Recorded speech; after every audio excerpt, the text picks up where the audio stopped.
लेकिन जब हमारे बहू बेटी के ऊपर ये हमला किया जाएगा तो हम लोग को भी शस्त्र उठाने में हम लोग को समय नहीं लगेगा। कि हम गांधी जी के 3 बंदर नहीं हैं जो आंख कान मुंह बंद करके बैठ जाएंगे। हम श्री राम भक्त हनुमान है, लंका दहन में विश्वास करते हैं। जय जय सिया राम, हर हर महादेव। इस समय हमारे देश में आतंकवादी हमला होता है, वो भी बॉर्डर से 800 किलोमीटर अंदर घुस करके हमला किया जाता है।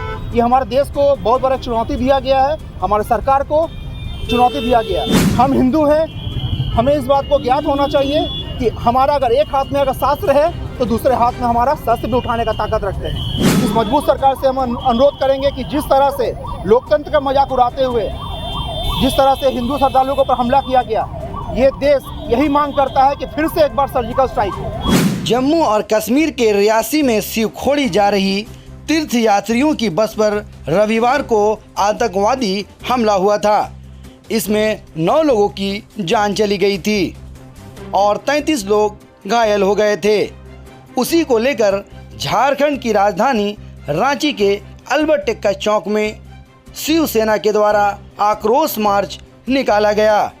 शिवसेना के लीडरों और कार्यकर्ताओं ने कहा, कभी भी किसी गिरजाघर मस्जिद पर हमला नहीं होता है, सिर्फ हिंदू को ही टारगेट किया जाता है।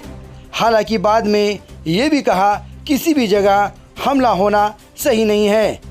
क्या कुछ कहा, आपको सुनाते हैं। में लोकतंत्र का महापर्व मनाया जा रहा था।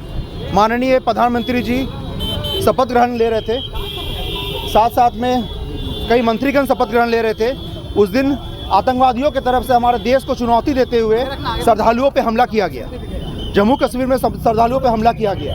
यह हमला सिर्फ श्रद्धालुओं पर नहीं है, ये हमारे देश के एडमिनिस्ट्रेशन के ऊपर हमला है, ये हमारे देश के सरकार पर हमला है। कि जिस दिन हमारे देश में, जिस समय हमारे देश में विदेश से भी, अन्य देश से भी बहुत सारे प्रधानमंत्री, राष्ट्रपति भी आए हुए थे, अतिथिगण आए हुए थे, उस समय हमारे देश में आतंकवादी हमला होता है, वो भी बॉर्डर से 800 किलोमीटर अंदर घुस करके हमला किया जाता है। ये हमारे देश को बहुत बड़ा चुनौती दिया गया है, हमारे सरकार को चुनौती दिया गया। और इससे पहले भी आप लोग देखते होंगे कि हमारा हिंदू राष्ट्र देश में, ये भारत देश हम लोग का हिंदू राष्ट्र देश है, फिर भी हमारे देश में हमेशा कभी कोई श्रद्धालुओं पे हमला किया जाता है, कभी मंदिरों को तोड़ा जाता है, हमेशा टारगेट किया जाता है तो सिर्फ और सिर्फ हिंदुओं को। जिहाद के नाम पर लैब जिहाद किया जाता है, लैंड जिहाद किया जाता है, जितना भी कुछ होता है। लेकिन कभी आप लोग देश में कभी नहीं सुनिएगा कि कभी कोई मस्जिद पे हमला हुआ है या कोई हज यात्रा में हमला हुआ है। हम नहीं बोल रहे कभी कोई किसी भी धर्म के, किसी भी पंथ के लोगों पे हमला होना चाहिए,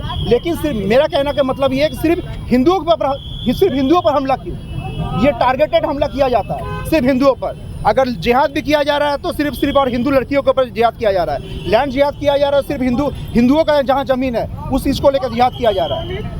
आज हम इस चीज़ को ऑन रिकॉर्ड बोल रहे हैं, आप लोग सभी के सामने इस चीज़ को हम ऑन रिकॉर्ड बोल रहे हैं। जिस तरह से हमारा देश का परिस्थिति चल रहा है, बंगाल में देख लीजिए, जम्मू कश्मीर में देख लीजिए, असम में देख लीजिए, केरल में देख लीजिए, जिस तरह से देश का परिस्थिति चल रहा है, ये हमारे देश के सभी हिंदुओं के लिए एक बहुत बड़ा संकेत है कि हम अपना देवी देवता को समझें। जिस तरह से हमारे देवी देवता के हाथ में शस्त्र रहते हैं, इस चीज़ को हम लोग को समझना पड़ेगा कि आखिर उन लोगों के हाथ में शस्त्र क्यों है। हम हिंदू हैं, हमें इस बात को ज्ञात होना चाहिए कि हमारा अगर एक हाथ में अगर शास्त्र है तो दूसरे हाथ में हमारा शस्त्र भी उठाने का ताकत रखते हैं। यही हमारा सनातन धर्म सिखाता है। प्रदर्शन कर रहे हैं, आगे की क्या तैयारी होगी, क्योंकि प्रधानमंत्री मोदी से कुछ मांग कर रहे हैं? क्या प्रधानमंत्री जी से मांग करेंगे कि फिर से उनको ये मोदी जी हमारे देश के प्रधानमंत्री बने हैं, मजबूत सरकार है। इस मजबूत सरकार से हम अनुरोध करेंगे कि जिस तरह से लोकतंत्र का मजाक उड़ाते हुए जिस तरह से हिंदू श्रद्धालुओं के ऊपर हमला किया गया, ये देश यही मांग करता है कि फिर से एक बार सर्जिकल स्ट्राइक हो। और हम ऑन रिकॉर्ड फिर से इस बात को एक बार हम फिर से बोलना चाहेंगे कि हम शिव सैनिक हैं, बाला साहब जी के शिव सैनिक हैं। नो आवेदन, नो निवेदन, सीधा दे दनादन का हम लोग एक्शन का हम लोग विश्वास रखते हैं। अगर जिस तरह से किया जा रहा है, अगर जम्मू कश्मीर में अगर हिंदू का संख्या कम है, असम में अगर हिंदू का संख्या कम है, वहाँ पे अगर हिंदुओं के ऊपर हमला अगर हो रहा है, तो ये जिस जगह पे हम मजबूत है उस जगह पे हम भी यही काम को कर सकते हैं। बस इसलिए अभी तक नहीं किया जा रहा है क्योंकि हम लोग सनातन हैं, संस्कार को हम लोग समझते हैं। लेकिन जब हमारे बहू बेटी के ऊपर ये हमला किया जाएगा तो हम लोग को भी शस्त्र उठाने में हम लोग को समय नहीं लगेगा। लेकिन फिर भी हमारे साथ गलत होता है। आज तक आपने कभी नहीं सुना होगा किसी गिरजाघर पे हमला हो रहा है, किसी सिख समुदाय पे हमला हो रहा है, लेकिन हमारे ऊपर हमेशा हमला होता है और हम हमेशा सहते जाते हैं। यही हम सबकी सबसे बड़ी गलती है। और मैं मोदी सरकार से, मोदी जी से यही निवेदन करूंगा अपने पर्सनल लेवल पे कि आप एक बार और उड़ी सर्जिकल स्ट्राइक के जैसे इन आतंकवादियों को खदेड़ के देश से बाहर निकालें। या हमारे देश के आतंकवादी हैं या बाहर के आतंकवादी हैं, हमें तक ये सूचना नहीं है, लेकिन हमें यह देखना पड़ेगा कि हिंदू एकता हर जगह ज़रूरी है। जय जय सिया राम, हर हर महादेव। मैं अंतिम में एक ही बात कहूँगा कि हम गांधी जी के 3 बंदर नहीं हैं जो आँख कान मुँह बंद करके बैठ जाएंगे। हम श्री राम भक्त हनुमान हैं, लंका दहन में विश्वास करते हैं। जय जय सिया राम, हर हर महादेव।